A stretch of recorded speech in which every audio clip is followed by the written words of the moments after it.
দেখেন, এই তাকওয়া যদি আমরা অর্জন করতে পারি তাহলে দেশটা শান্তি, মানবকামী একটা দেশ হবে, সুন্দর রাষ্ট্র হবে।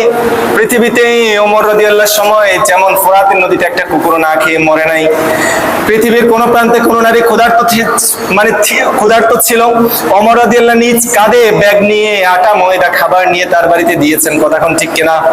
তাকওয়া যদি অর্জন করতে পারি তাহলে আমার দেশের প্রেসিডেন্ট এমন হয়ে যাবে, তিনি চিন্তা করবেন আমি 18 কোটি মানুষের প্রেসিডেন্ট, 19 কোটি জনগণের প্রেসিডেন্ট, 19 কোটি জনগণের আমি রাষ্ট্রপ্রধান কিংবা প্রধানমন্ত্রী।